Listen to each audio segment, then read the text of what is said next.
같이 말씀 보겠습니다. 골로새서 3장 12절에서 17절까지 말씀 보겠습니다.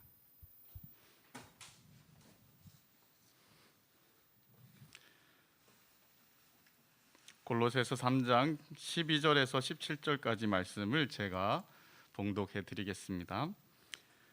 그러므로 너희는 하나님이 택하사 거룩하고 사랑받는 자처럼 긍휼과 자비와 겸손과 온유와 오래 참음을 옷 입고 누가 누구에게 불만이 있거든 서로 용납하여 피차 용서하되 주께서 너희를 용서하신 것 같이 너희도 그리하고 이 모든 것 위에 사랑을 더하라. 이는 온전하게 매는 띠니라. 그리스도의 평강이 너희 마음을 주장하게 하라. 너희는 평강을 위하여 한 몸으로 부르심을 받았나니 너희는 또한 감사하는 자가 되라. 그리스도의 말씀이 너희 속에 풍성히 거하여 모든 지혜로 피차 가르치며 권면하고 시와 찬송과 신령한 노래를 부르며 감사하는 마음으로 하나님을 찬양하고 또 무엇을 하든지 말에나 일에나 다 주 예수의 이름으로 하고 그를 힘입어 하나님 아버지께 감사하라. 아멘. 네, 2021년 첫 예배를 우리가 같이 드리게 되었는데요. 작년 생각이 납니다. 작년 연초에 이 K실 좁은 공간에 300명이 넘게 와서 히터를 틀고 자리도 없는데 설교하는 중간에 엄청난 사람들이 더워서 졸고 그리고 설교자는 숨이 막히고 하던 시간들이 기억나는데요. 오늘 2021년 새해 첫 주는 좀 다르네요. 그죠? 옷을 따뜻하게 입고 왔는데도 불구하고 춥고요. 그리고 문을 열었고 환기한다고 이렇게 히터를 틀어놔도 그렇게 따뜻하게 느껴지지 않고 또 빈자리가 되게 많이 느껴지는 그런 시간들이긴 합니다.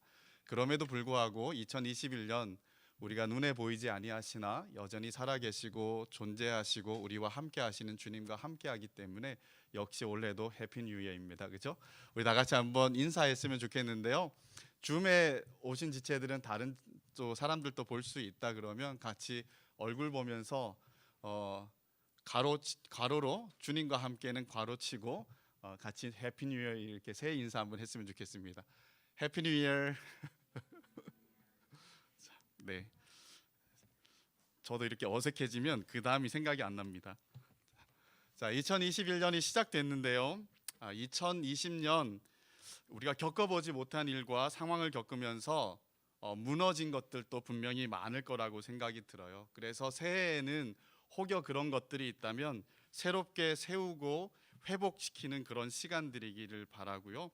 그리고 무엇보다도 어떤 상황이 온다고 할지라도 살아계신 그 하나님을 인격적으로 우리가 좀 깊이 경험하면서 만나는, 그래서 상황이 우리를 흔드는 것이 아니라 어떤 상황에서도 하나님이 우리를 굳건하게 흔들리지 않게 하는 것들을 경험하면서 살아가는 그런 복된 시간이 되기를 바라고, 또 예수 안에서 여러분들의 신앙과 인격과 그리고 삶과 비전의 눈부신 진보들이 멈추지 않고 이루어지는 복된 한 해가 되시기를 주님의 이름으로 축복합니다. 우리가 다음 주까지는 계속해서 골로새서 말씀을 보려고 해요. 그리고 3주째부터는 요한복음을 가지고 새롭게 우리 목장 모임과 하려고 하는데, 원래 첫 이제 시작을 여는 주제는 예수 그리스도가 누구신가, 그리스도가 무슨 일을 하셨는가, 그리고 그것이 우리와 무슨 연관이 있는가, 이런 주제를 가지고 우리가 한 3달여 가까이 말씀을 좀 집중해 보려고 합니다. 골로새서는 얼굴을 한 번도 본 적이 없는 골로새 성도들을 향한 바울의 서신입니다. 바울은 에바브라라는 사람, 아마도 골로새 교회를 개척한 사람일 텐데요. 이 사람을 통하여서 골로새 교회의 이야기를 들었어요. 개척할 당시 이야기도 들었을 것이고, 그리고 성도들의 이야기도 들었을 것이고, 그리고 그 교회가 처해 있는 수많은 이야기들도 듣고, 그리고 성도들이 잘하는 감사의 거리도 많이 들었을 거예요. 그래서 이 이야기를 듣고 참을 수가 없어서 펜을 들어서 편지를 썼습니다. 이 편지 속에는 얼굴을 한 번도 보지 못했지만 그러나 예수 안에서 하늘 가족된 이 그들을 향한 바울의 애정과 열정이 아주 많이 느껴지는 것을 우리가 경험할 수가 있어요. 그리고 이 골로새 교인들을 향하여서 바울이 복음의 핵심을 놓치지 않도록 예수님이 누구신가, 어떤 상황에서 그것을 놓치지 않도록 예수님을 잘 아주 짧은 말 안에 선언하고 선포하면서 그들이 예수 그리스도를 바로 알도록 만들어주는 아주 탁월한 서신 중에 하나라고 우리가 볼 수가 있습니다. 그래서 우리가 지금까지 살펴본 이야기들을 쭉 보면 그 아래는 항상 예수님이 누구신가, 그가 무슨 일을 하셨는가, 이 이야기가 그 모든 이야기의 근간이 되는 것을 볼 수가 있습니다. 그리고 오늘 살펴볼 말씀도 마찬가지예요. 자, 3장 1절에서 4장 6절까지는 그리스도인의 삶과 관계에 대해서 다루고 있습니다. 3장 1절에서 4절 말씀 우리가 지난주에 살펴본 것처럼 그리스도와의 관계 속에서 우리는 정체성이 누구인가, 우리는 누구인지를 알고 우리가 무엇을 추구하며 살아야 되는가를 밝히고 있었고요. 5절에서 11절은 그런 정체성을 가진 우리가 벗어버려야 할 옛 습성들이 무엇인지를 얘기를 해주고 있습니다. 그리고 오늘 우리가 볼 말씀은 이제 새 사람을 입은 사람으로서 우리가 어떤 옷을 입어야 될지 조금 더 긍정적인 성도의 삶에 대한 이야기를 펼쳐내고 있고요. 그리고 우리가 좀 결국은 골로새서 말씀 중에서 스킵하고 넘어갈 3장 18절에서 4장 1절까지의 말씀은 관계를 다루고 있어요. 아버지와 자녀, 그리고 부부 관계, 상정과 종의 관계, 이 관계 속에서 예수 중심으로 어떻게 관계를 풀어나가야 될지를 보여주는 이야기들이 있는 것을 우리가 봅니다. 그래서 이 모든 삶과 관계에 있어서도 예수를 빼버리면 우리는 이야기가 되지 않기 때문에 어떻게 관계와 삶을 예수와 연관하여서 살아갈 것인가, 이것이 이 골로새서가 우리에게 주는 지혜라고 생각이 들어요. 자, 3장 12절을 한번 볼게요. 그러므로 너희는 하나님이 택하사 거룩하고 사랑받은 자처럼 하고 이렇게 시작해요. 바울은 그리스도인의 삶의 덕목에 대해서 이야기할 때 먼저 그리스도인이 누구인지에 대해서 계속해서 얘기해 주고 있어요. 그죠? 그 정체성부터 시작하는 것을 볼 수가 있습니다. 그래서 우리가 삶을 살아야 된다, 어떤 삶을 살아야 된다라고 말을 하기 이전에 내가 누구인지, 예수 안에서 내가 누구인지 확인되지 않으면 우리는 그 삶을 실패할 수밖에 없는 거예요. 먼저 우리의 정체성, 우리가 누구인지를 깨닫는 것이 살아가는 것보다 먼저 우리에게 기본이 되어 있어야 된다라는 것입니다. 자, 바울은 그리스도인이 누구인가 오늘 짧은 본문에서 세 가지를 가르쳐줘요. 첫 번째는 하나님의 택하심을 받은 자다라고 이렇게 말해요. 선택받았다라는 거죠. 자, 선택받은 것은 우리가 잘 아는 것처럼 우리의 조건과 우리의 공로와 우리의 자격 때문에 선택받지 않았다라고 말합니다. 오직 하나님 자신의 선하신 뜻과 하나님의 의지와 관계해서 우리는 선택받았다라고 성경은 설명해 주고 있죠. 그래서 우리의 선택의 이유는 오직 하나님이지 우리에게 있지 않다라는 거예요. 그래서 은혜라는 거죠. 받을 자격이 없는 자에게 거저 주시는 하나님의 호의, 이것이 바로 은혜죠. 그래서 선택받을 만한 자격과 요건을 충족하는 존재가 아닌데 하나님은 그럼에도 불구하고 우리를 선택하셨다라는 거예요. 그래서 이 선택에 대한 이야기만 우리가 조금만 묵상해봐도 하나님이 우리에게 베풀어 주시는 은혜가 얼마나 큰지 넘어갈 수 없는 감격을 가지고 우리가 감격을 가진 존재라는 것들을 우리는 깨달을 수 있는 거죠. 자, 그리고 선택의 결과가 뭔가 했을 때 거룩함과 사랑함을 입은 것이다 라고 말해요. 우리는 하나님이 선택하셔서 거룩하게 하시고 하나님의 사랑을 입은 존재로 하나님이 세워주셨다라고 말하는 거예요. 자, 거룩한 존재가 되었다라는 건데요, 이 거룩함은 하나님의 선택의 목적이에요. 목적. 흔히들 많이 사람들이 착각하는 것처럼 죄를 없이 하시고 그리고 용서하시고 천국에 들여보내는 것, 이것이 하나님의 구원이다라고 생각하는데 이것은 하나님의 구원의 전부가 아닙니다. 하나님의 구원의 핵심은 뭐냐면 하나님이 선택하신 목적과 관계에 있어요. 즉 우리를 거룩하게 하시는 이유와 관계가 있다라는 것이죠. 하나님 우리 흠 없고 거룩해 하셔서 우리하고 뭘 하고 싶어 하시냐라는 거예요. 우리를 흠 없고 거룩하게 만들어서 아주 자격을 갖추게 한 후에 하나님과 영원토록 깊은 관계를 영원히 누리게 하시는 것이 하나님의 선택의 목적인 거예요. 하나님이 선택하셔서 너는 네가 원하는 데 가서 살아라 하고 전혀 소식을 전하지 않고 소통하지 않고 관계의 연속성과 지속성이 없는 상태에서 구원을 베푸시는 것이 아니라 살아계신 하나님께로 부르시는 것이 바로 구원이라는 거예요.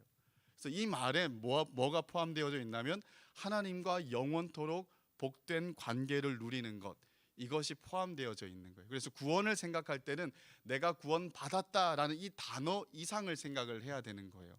나는 하나님에게로 그리고 하나님과의 교제로 초청을 받고 하나님과 식탁의 교제, 삶의 교제, 영원한 교제로 부르심을 받은 아주 존귀하고 복된 존재다라는 사실들을 우리가 이해를 해야 되는 것입니다. 그래서 구원을 받았다, 내가 교회에 나가고 종교적인 행위들을 하는 것에 그 구원받은 것이 표현되는 것이 아니라 하나님과 얼만큼 친밀한 교제를 나누고 있는가, 이것이 구원의 핵심이라는 거예요. 자, 그리고 이 거룩함을 입게 한 후에 하나님과의 깊은 교제 속으로 불러서 하나님이 우리에게 하시는 게 뭐냐면 풍성한 사랑을 입게 하는 것이 우리의 정체성과 관계되는 거예요. 자, 사랑 역시도 우리가 어떠한 자격을 가지고 있기 때문에 받는 것이 아닙니다. 오직 하나님이 이웃이죠. 우리가 한번 살펴봤던 에베소서 2장 4절 말씀의 선언처럼 긍휼이 풍성하신 하나님이 우리를 사랑하신 그 큰 사랑을 인하여서 우리에게 구원을 베푸셨다라고 말하는 거예요. 그렇죠? 그래서 이 구원의 전체 이유는 뭐냐면 하나님의 긍휼과 사랑, 하나님의 자신 외에는 그 어떤 것도 이유가 되지 않는다라는 것입니다. 이렇게 끝모를 그리고 다함 없는 위대한 사랑을 받고 있는 것이 바로 성도다라는 거예요. 그래서 그리스도인은 누구인가? 하나님에 의해 선택되고 하나님에 의해서 구별되고 거룩하게 되고 하나님에 의해 다함 없는 사랑을 받고 있는 존재가 바로 그리스도인이다라는 거예요. 자, 이 하나님께 사랑받는다라는 말이 가지고 있는 의미가 얼마나 많을까요? 한번 생각을 해 보십시오. 하나님께 사랑받는다라는 의미가 뭘까요? 어떤 사람에게 사랑을 받는 것도 되게 벅찬 감격을 우리에게 주는데, 그런데 하나님이 우리를 사랑하신다라는 사실들이 가지고 있는 함의가 도대체 뭘까?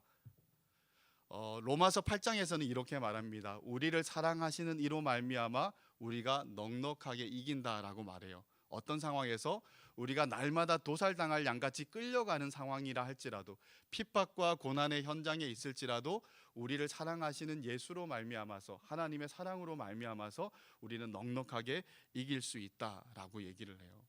그래서 이 하나님의 사랑함을 입는다, 선택을 받았다, 거룩하게 구별되었다라는 말은 아주 세 단어로 아주 심플하게 바울이 표현하고 있지만 이 안에 담겨 있는 의미들은 너무 놀라운 의미들이 계속 담겨 있다라는 거예요. 그래서 우리가 묵상하고 생각하면서 내가 그러한 존재구나라는 깨달음이 있을 때 우리는 하나님 앞에 한없는 감사를 돌려드릴 수밖에 없고, 그리고 우리가 어떤 존재인지 알기 때문에 하나님께 도대체 어떻게 반응해야 될 건가, 이런 참된 반응의 모습이 그때서야 나올 수가 있다라는 거예요.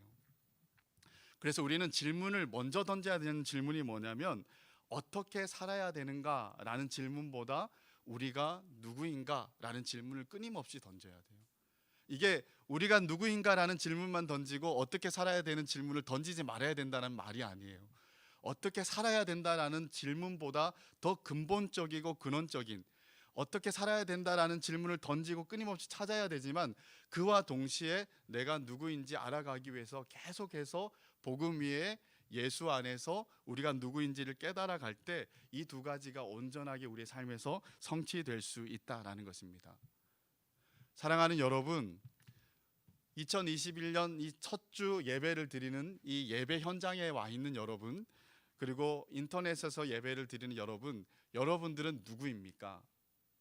여러분들은 하나님의 선택받고 하나님이 구별하여서 사랑함을 한없이 쏟아 부어주시는 하나님의 사랑을 입은 존재가 과연 맞습니까? 그리고 실제로 그것을 느끼고 그렇게 고백하고 벅찬 감격을 가지고 감사하면서 그 사랑 때문에 우리의 삶들을 넉넉하게 이겨내는 그런 시간들을 살아내고 있습니까?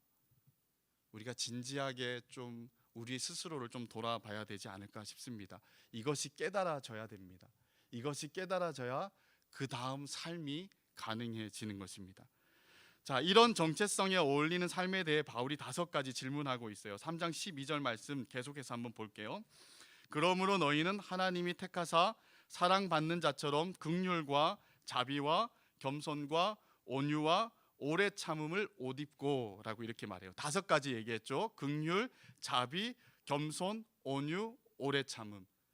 우리가 5절과 8절에서 부정적인 이야기들을 할 때도 전부 5가지를 얘기를 했어요. 이게 성도의 삶에 부정적인 것이 총 10가지밖에 없고 긍정적인 것이 5가지밖에 없다라는 이야기가 아닙니다. 이것은 한 예일 뿐인 거죠, 그죠?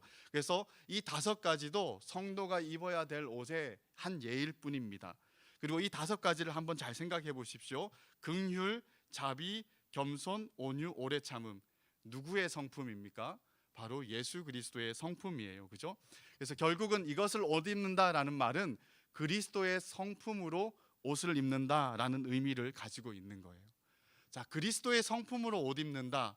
이게 어떻게 여러분들에게 느껴집니까? 이 예수님의 성품의 화려한 옷이 죄인인 우리에게 별로 어울리지 않는 일이지만 하나님께서는 선택하셔서 우리에게 그런 자격을 이미 부여해 주셨다라는 거예요. 그래서 우리는 자격 없는 자지만 이런 성품의 옷을 입을 수 있는 영광이 우리에게 주어졌다라는 거예요. 그리고 지금은 잘 어울리지 않아요. 그죠? 어울리지 않아요. 제 아내가 제 체형을 되게 좀 안 좋아해요. 왜냐하면 목은 굵고 그리고 팔은 짧고 그리고 여기가 넓어서 100을 입어도 95를 입어도 뭐가 안 어울려서 도대체가 이게 잘 안 맞는다라고 이렇게 얘기를 하거든요. 안 어울리는 옷을 입을 때 좀 이렇게 뭐가 엉성하게 여겨질 때가 있잖아요, 그죠? 그런 것처럼 성도가 어떤 존재냐면 안 어울리는 옷을 입은 같은 존재라는 거예요. 하나님의 그 성품의 화려한 옷을 하나님이 입혀주셨는데 우리의 체형에 맞지 않고 우리에게 뭔가 어색하고 자연스럽지 않는 그런 것처럼 여겨지는 거죠. 그런데 이 성도의 삶이 계속 치열하게 싸우면서 진행되면 진행될수록 이 옷이 우리에게 맞아지는 거예요. 어울려지고 어색해지지 않고 자연스러워지는 거죠. 그죠? 이것이 성화의 과정이다라고 이렇게 말할 수가 있는 거예요. 그래서 이런 성화의 과정 속에서 하나님이 우리에게 요구하시는 게 뭐냐면 이 화려한 예수 그리스도의 성품의 옷을 적극적으로 입기를 원하시는 거예요. 수동적으로 하나님이 은혜를 주셔야 되는 부분들이 분명히 있지만 그래서 하나님이 하실 일이네요 하고 다 맡겨드리는 것이 아니라 하나님께 맡기면서 동시에 우리의 헌신을 하는 우리를 던져 넣어서 주님이 우리를 적극적으로 빚어 가시도록 우리를 하나님께 드리는 일들이 우리에게 필요하다라는 거예요. 그렇죠? 자, 이 옷들을 어떻게 입어야 되느냐 했을 때 이 성품의 특징들을 좀 알아야 되겠죠, 그죠? 먼저 긍휼 얘기합니다. 긍휼은 언어적으로 이 개념적으로 말을 한다면 영혼에서 우러나오는 타인에 대한 이 동감과 동정이라고 이렇게 말할 수가 있어요, 그죠? 사복음서를 읽어보면 주님은 상당히 긍휼 자체였던 것을 우리가 볼 수가 있습니다. 주님은 사람들과 공감했을 뿐만 아니라 또 무덤가에 나사로의 무덤가에서 그들의 죄의 결과들을 보면서 한없이 아파하시고 슬퍼하시고 그들을 공감하시고 눈물 흘리셨던 분이 예수님이십니다. 그래서 그 긍휼한 마음 때문에 예수님은 십자가의 길을 계속해서 걸어가신 것을 우리가 볼 수가 있는 것이죠. 그래서 한자에는 이 휼자가 피혈자에다 마음심자가 이렇게 되어 있어요. 그래서 이 한자를 참 좋아하는데 이 마음에 피가 맺히도록 그 사람에 대해서 공감하는 것이 긍휼이라는 단어의 의미라고 볼 수가 있어요. 바로 예수님이 바로 그런 마음을 가지고 계신 것이죠.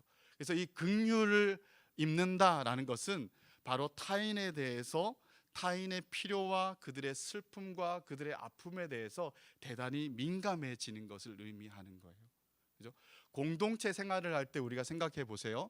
누군가에게 우리가 주님의 사랑을 진지하게 감당해낼 수 있을 때 그 사람에 대해서 공감하지 않고서는 긍휼함을 가지지 않고서는 그 사람을 품어낼 수가 사실 잘 없어요. 그죠? 우리는 늘 자기 중심적인 사람이기 때문에 내 힘든 것들에 집중하는 경향이 되게 강하거든요. 그래서 이것은 나의 힘든 것을 쳐다보면서 자기에게 집중하는 것이 아니라 눈을 들어서 타인을 바라보는 거예요. 그의 눈빛을 보고 그의 상황을 보고 그의 탄식을 들으면서 그가 얼마나 아파하는지 거기에 민감해질 때 우리는 긍휼함을 더욱더 입어낼 수가 있어지는 거죠. 그래서 결국은 눈을 빼어서 자기가 아닌 다른 곳을 향하지 않으면 시작할 수 없는 마음이 긍휼이라고 볼 수 있습니다. 두 번째는 자비인데요. 자비. 이 자비는 보통 영어 성경에서는 kindness라고 이렇게 다 번역해 놨어요. 어떻게 보면 친절이라는 단어가 더 어울리는 번역이라고 볼 수 있습니다. 자, 친절은 타인을 향한 예수님 같은 태도예요. 예수님 같은 태도, 그리스도적인 태도라고 말할 수 있습니다. 친절 그러면 우리가 뭐 성품인가 이렇게 별로 이렇게 잘 감이 안 오죠, 그죠? 특별하지 않은 것 같고, 있으면 좀 좋은 것 같고, 그리고 다른 것들에 비해서는 별로 중요하지 않은 것 같은 성품처럼 여겨질 수 있는데, 이 친절은 어떤 의미에서는 모든 성품에 종합된 것이 드러나는 것이라고 볼 수 있어요. 저 친절한 사람을 대부분 좋아할 거예요, 그죠? 불친절한 사람들을 만나면 기분이 되게 안 좋을 거예요. 제가 이 미국 동부에서 8년을 살았는데 이 동부에는 사람들이 되게 좀 불친절해요. 대체적으로 추워서 그런가 잘 모르겠어요. 그리고 공항에 한번 가거나 이럴 때 정말 무서워요. 그리고 이제 티켓을 살 때 뭔가 이렇게 잘못하면 소리를 질러요. 막 그러면 내가 막 죄를 지은 것 같은 느낌으로 막 어떻게 해야 될지 모를 때가 많거든요. 근데 한번 서부를 갔어요. 시애틀에 이렇게 공항에서 딱 내렸는데 사람들이 얼마나 친절한지 모르겠어요. 친절한데 심지어 버스를 타는데 한 사람 돈밖에 없어서 막 찾고 있었거든요. 그랬더니 운전기사 아저씨가 그냥 타라고 해서 공짜로 타기도 하고, 이런 친절은 동부에서 경험해 본 적이 없기 때문에 나중에 살면 서부에서 살아야 되겠다 이런 생각이 들 정도로 친절은 되게 중요해요. 그죠? 여러분들도 사람을 만날 때 친절한 사람이 좋지 않습니까?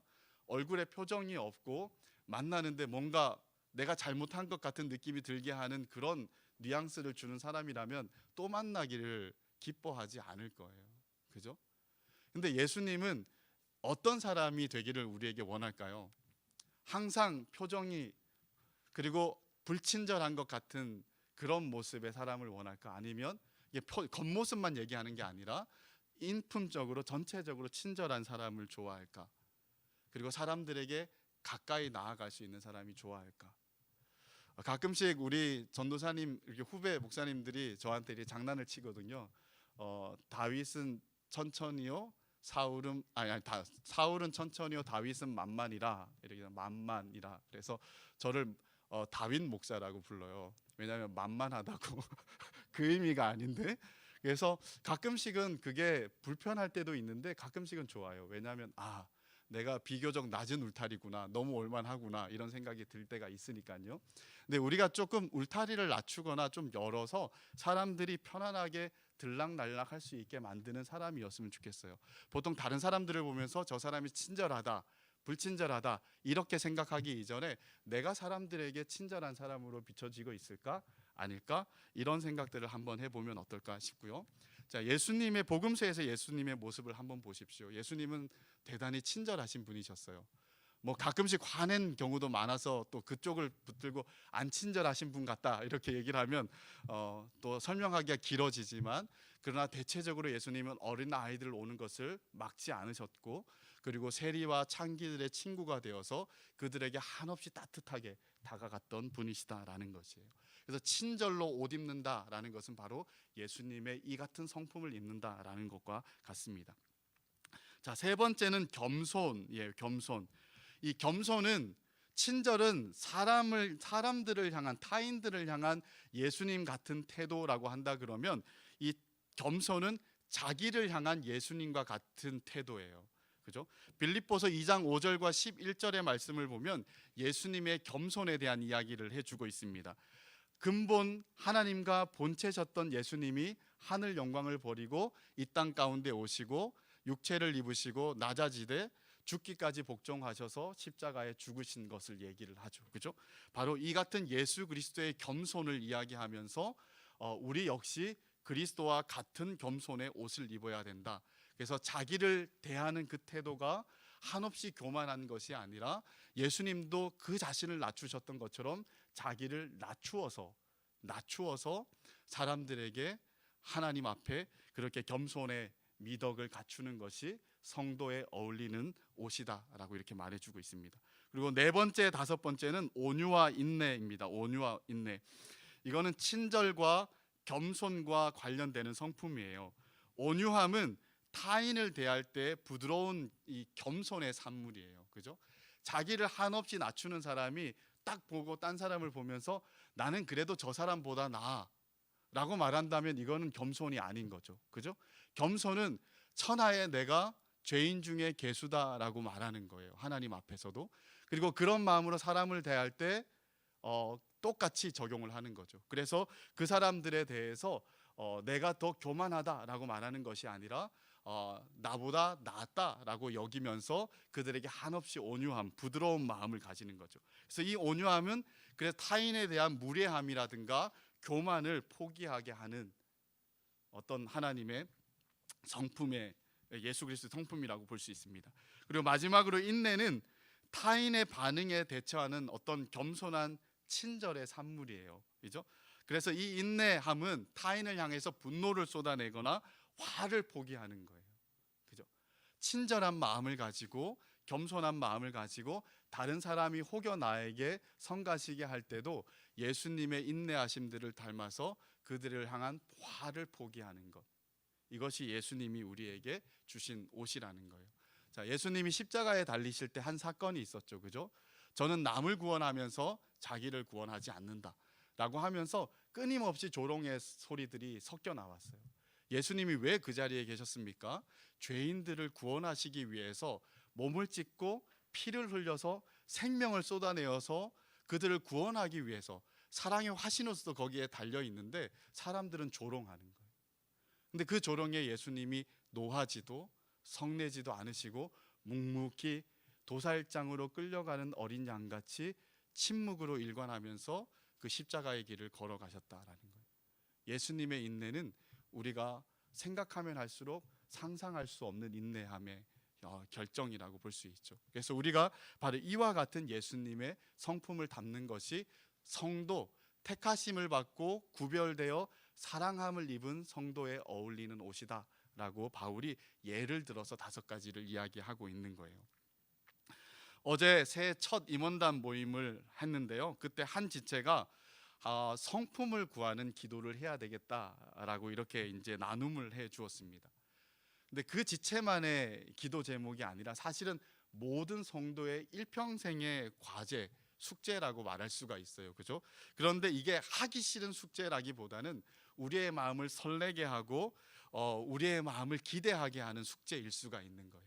우리가 점점 예수님을 닮아가서 예수님 같이 된다라고 하는 것에 대한 설렘과 기대감을 갖게 하는 숙제라고 볼 수가 있는 것이죠. 전혀 지금은 예수님 같지 않은 게 문제지만 시간이 지나면 지날수록 주님이 디자인하고 계획하셨던 것처럼 점점 아주 더디어도 예수님을 닮아가서 예수님스러워지는 시간들이 우리에게 점점 진행되어질수록 그것이 우리에게도 얼마나 큰 기쁨이 되고 설레겠습니까? 그죠? 예수님에게 봤던 그 아름다운 모습이 우리에게 드러나는 거예요. 그리고 주변에 있는 지체들 속에서 그게 보이기 시작하는 거예요. 그래서 예수스러운 사람들이 조금씩 더욱더 예수스럽게 되는 공동체, 이런 공동체 정말 영광스럽고 기대가 되고 설레는 공동체가 아닐까 싶습니다. 그래서 2021년 우리가 이 성품의 옷을 그냥 어떻게 되겠지라고 이렇게 그냥 밀어놓는 것이 아니라 우리가 누구인지를 알고 적극적으로 입어내면서 서로가 변화되는 과정들을 좀 보고 격려하고 독려하고 나 또한 그렇게 변화되어 가면서 하나님과 같이 되어지는 그 영광스러운 즐거움들을 함께 나눌 수 있는 저와 여러분들이 되시기를 주님의 이름으로 축복합니다.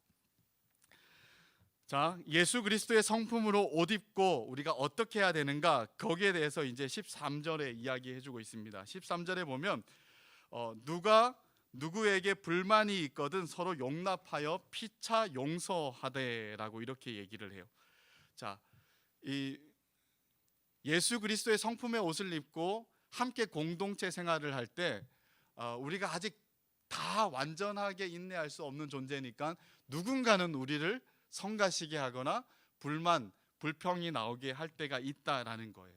그럴 때 어떻게 해야 되냐면 서로 용납하고 용서해야 된다라고 이렇게 얘기를 합니다. 그리고 왜 용납하고 용서해야 되느냐? 주께서 너희를 용서하신 것 같이 그리하라라고 이야기하고 있어요. 그죠? 주께서 우리를 용서하시기 위해서 지불한 대가가 뭡니까? 바로 생명과 피와 그다음에 그의 몸이었습니다. 그죠?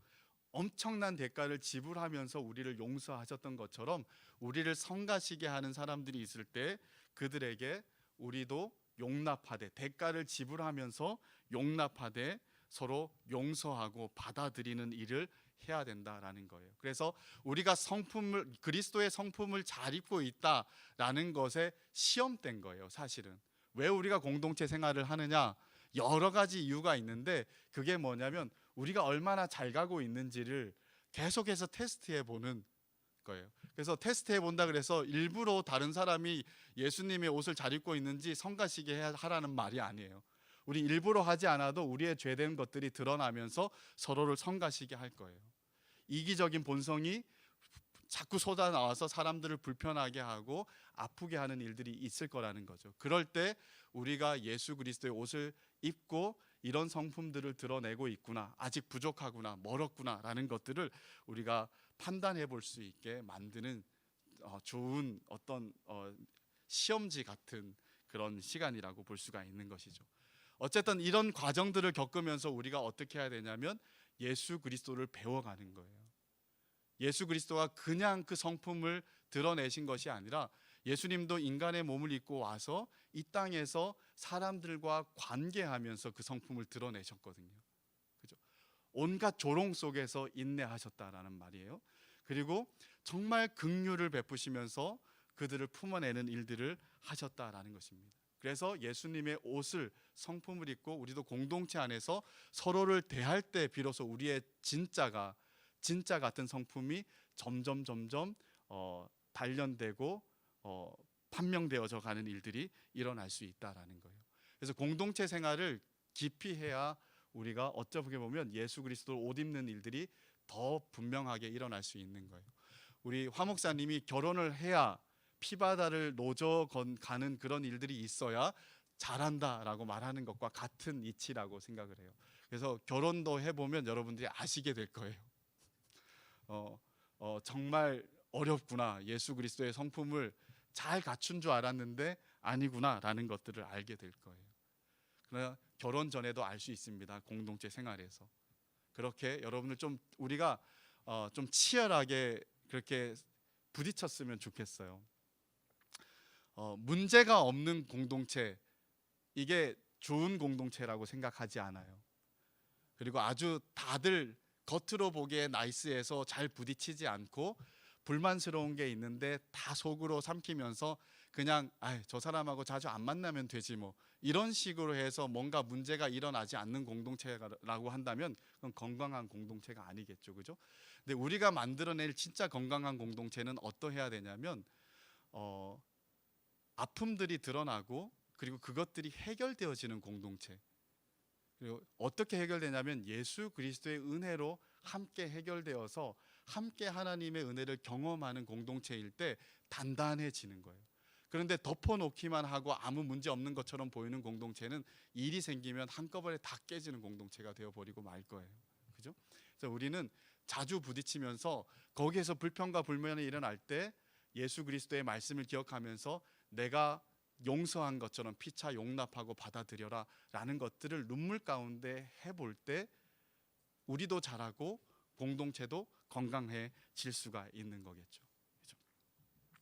자, 이 모든 것 위에 하나님이, 바울이 한 가지 더 얘기해요. 바로 사랑을 더하라 라고 이렇게 말합니다. 이 사랑은 온전하게 매는 띠라고 이렇게 말하는데요. 이 온전하게 매는 띠, 이것을 이제 더 언어적으로 이렇게 문자적으로 번역한다면 사랑은 함께 묶는 완전한 띠다, 이렇게 얘기를 해요. 그래서 모든 성품들을 하나로 엮어서 온전하게 발휘되게 하는 그것이 바로 사랑이다라는 것이죠. 그래서 어떤 미덕도 사랑 없이 추구되어서는 안 되고, 그리고 구주의 모든 성품은 다 사랑이 아주 이 틀이라고 보면 돼요. 그 사랑이라는 틀 안에 긍휼과 겸손과 친절과 이런 것들이 담긴다라고 이렇게 보면 되겠죠. 그래서 이 사랑을 우리가 끊임없이 넓혀가는 것이 우리가 세 사람에 어울리게 되어지는 가장 중요한 어떤 싸움이라고 볼 수가 있습니다.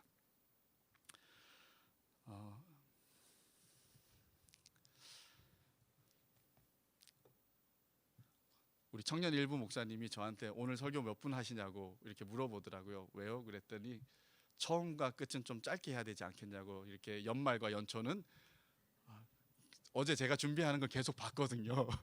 뭐 그렇게 오래 준비하시냐고 이렇게 얘기를 했었는데, 목사님은 몇 분 준비했어요? 그랬더니 한 19분 이렇게 얘기하더라고요.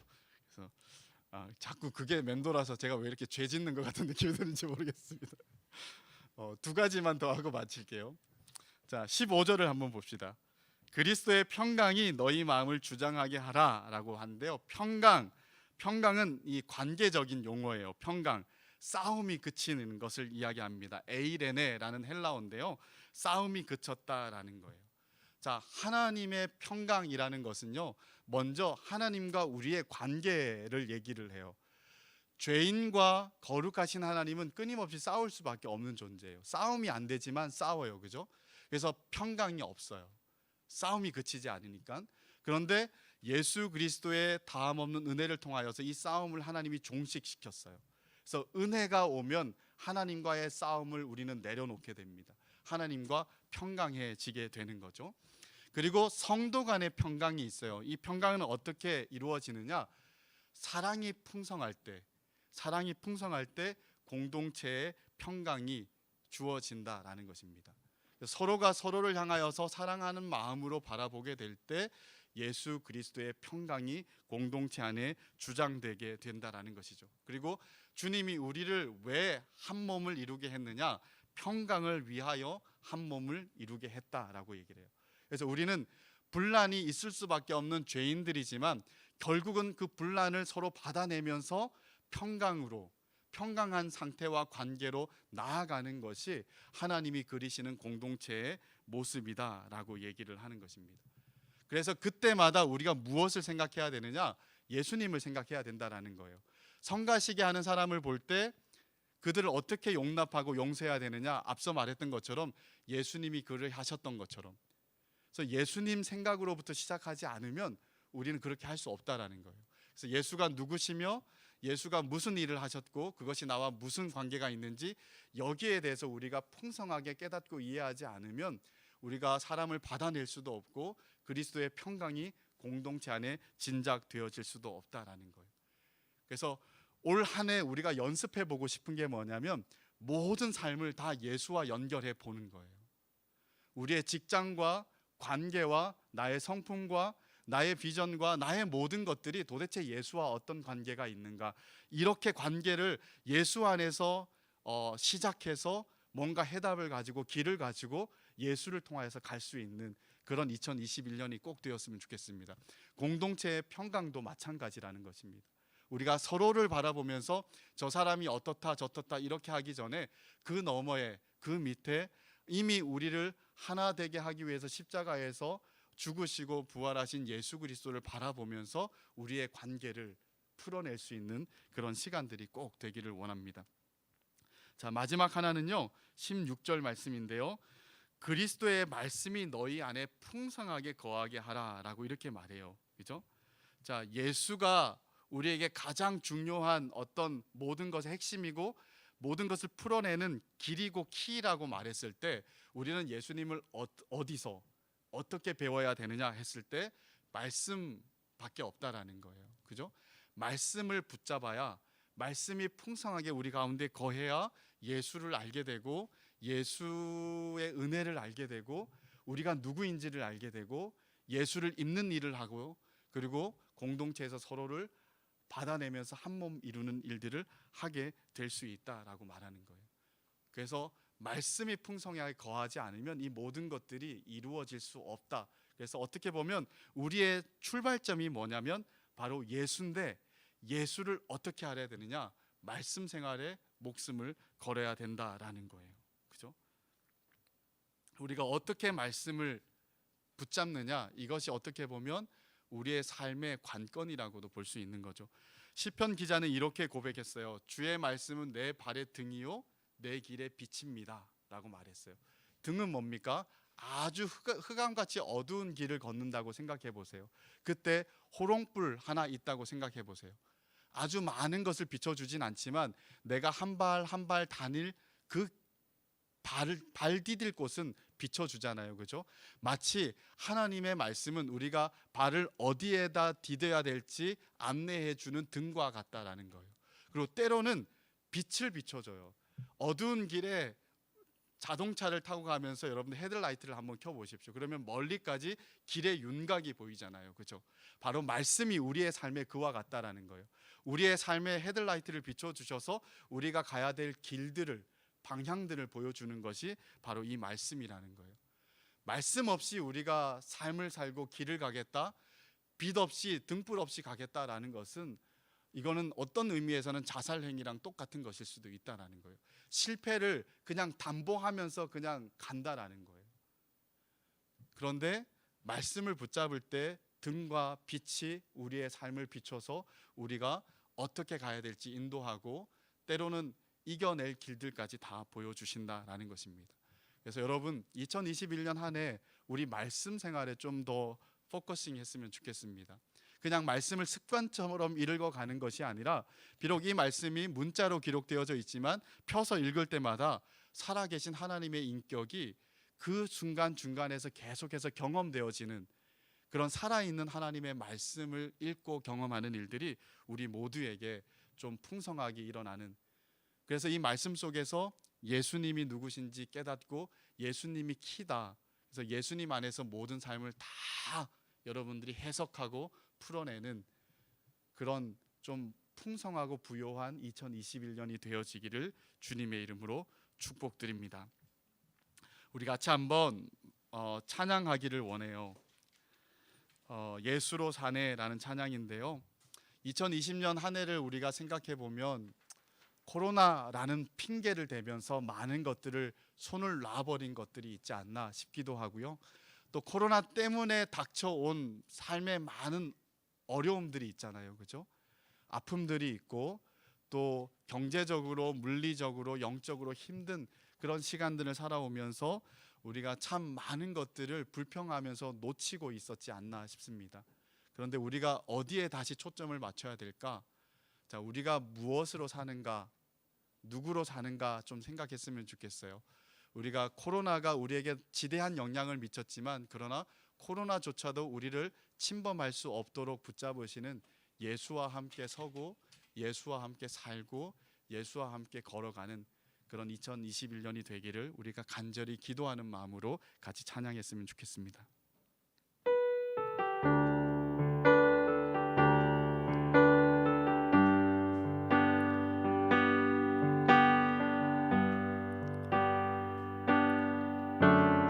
알 수 없는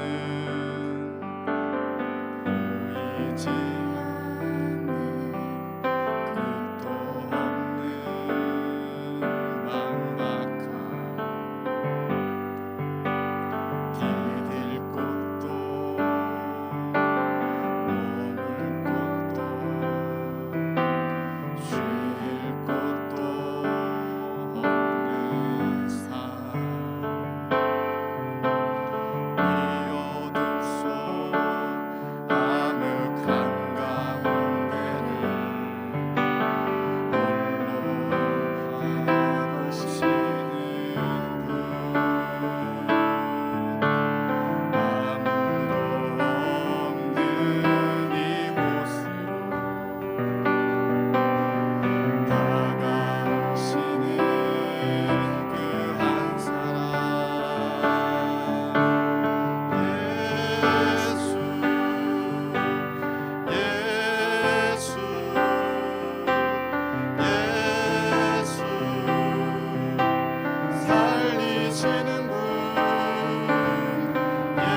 영광을 보내 예수로 예수의 삶으로 예수로 사네 예수로 사네 그 힘으로 사네 예수와 가네 그의 길로 걷네 그 안에서 보내 그 안에서 보내 그 영광을 보내 예수로 예수의 삶으로 사네.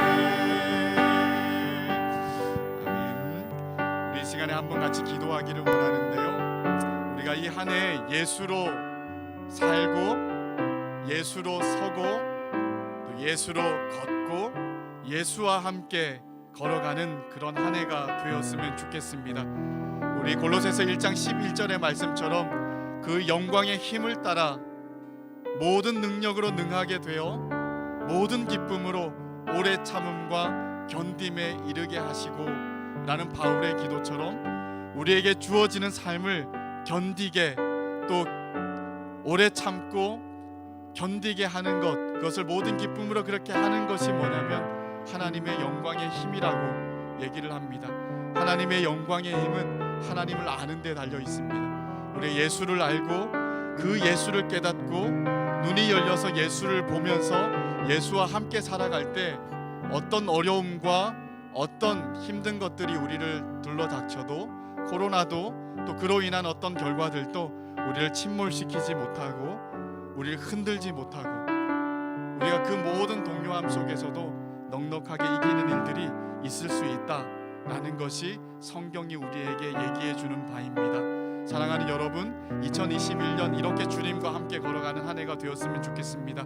그리고 주님과 함께 끊임없이 가까이 하면서 예수로 옷 입는, 예수의 성품으로 옷 입는 그런 시간들이 되기를 바라고, 그리고 그런 우리들이 모여서 그리스도의 평강이 주장하는 그런 공동체를 이루어 하나님께 영광 돌리고 세상 가운데 하나님의 영광을 드러내어 보여주는 그런 증거 공동체를 이룰 수 있는 그런 2021년 한 해가 되기를 위해서 우리 한번 함께 합심하여서 기도하겠습니다. 사랑의 하나님 아버지, 시간 2021년 시작을 하나님 앞에 맡겨드립니다. 예배로 하나님 앞에 드리는 우리 사랑하는 주께서 사랑하시는 우리 청년 일부 지체들, 또 새롭게 함께 조인하는 우리 귀한 새내기들, 우리 집사님, 권사님들, 우리 새롭게 서는 우리 모든 직분자들, 하나님 한 사람 한 사람 모두가 다 하나님과 함께 시작하는 시간 되게 해주십시오. 주님과 함께하고 주님과 함께 살고 또 예수로 살고 걷고 그렇게 함께하는 2021년 한 해가 될 수 있도록 주님 도와주시옵소서. 그래서 주님과 함께하기에 주님을 더 깊이 알아가고 주님을 알기에 그 영광의 힘을 따라서 모든 능력으로 능하게 되어 우리에게 주어진 모든 삶의 현장들을 넉넉하게 참기도 하고 이기기도 하는 일들이 정말 풍성하게 일어나는 한 해가 되게 해주시고, 또한 주님과 함께하며 주님께 동화되어 주님스러워지는 저희들이 되게 해주십시오. 예수 그리스도로 옷 입고 그 예수 그리스도의 성품으로 우리의 삶들을 드러내면서 이 공동체 안에서 서로 받아내고 서로 친밀해지면서 그렇게 주님께서 원하시는 하나된 공동체 이루어질 수 있는 저희들 되게 해주시기 바랍니다. 주님, 우리가 기대하는 것 이상으로 펼쳐내시는 주님의 2021년을 우리가 서서 목도하는 시간들 될 수 있도록 도와주시고 한없이 감사하고 찬양하는 복된 한 해가 되게 하여 주시옵소서.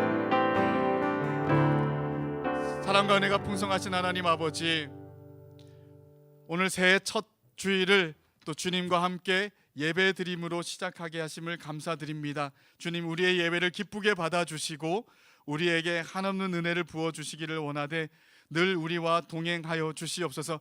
그래서 우리의 마음에 눈이 열려서 항상 주님과 함께하고 주님과 함께 살고 또 주님으로 서고 걷고 그렇게 하나님과 함께하는 그런 2021년 한 해가 되게 해주시기를 원합니다. 또한 주님과 함께하기 때문에 주님을 더 깊이 알아가는 일들이 우리 가운데 일어나게 해주시되 우리의 마음의 눈이 열리고 또한 우리의 이 지각이 열려서 정말 예수 그리스도가 어떠한 분이신지, 그가 하신 일이 무엇인지, 그것이 우리와 어떤 연관이 있는지 끊임없이 깨달으며 주님의 영광에 탐복하고 또한 주님이 베풀어 주신 은혜에 감사하며 그렇게 한 해를 하나님 살아갈 수 있는 저희들이 되게 해주십시오. 그리고 주님의 성품으로 옷 입고 그렇게 주님 닮아가는 한 해 되게 해주시기를 원합니다. 그리고 이 한 해 주님 닮아가면서 우리의 가정과 우리의 공동체와 우리가 속해 있는 어떤 자리에서든지 간에 우리의 성품이 그렇게 단련되어지는, 받을 수 없는 사람조차도 받아내면서 그렇게 성숙해져 가는 저희 한 사람 한 사람 다 될 수 있도록 도와주시고, 그렇게 이루는 공동체가 정말 예수 안에 한 몸과 한 마음을 이루어서 주님 받으시기에 합당한 영광을 돌려드리고, 또한 세상을 향하여서는 주님의 한없는 은혜와 영광들을 드러내어 증거하여 보여줄 수 있는 하나님의 증거 공동체, 하나님의 영광을 증시하는 공동체 되게 하여 주시옵소서. 하나님, 2021년 한 해를 주님의 거룩하고 능력의 장중에 맡겨드립니다. 하나님이 시작부터 붙잡으시고 하나님의 뜻대로만 우리를 인도하여 주시옵소서. 감사를 드리며 구주 예수 그리스도의 이름으로 기도드립니다. 아멘.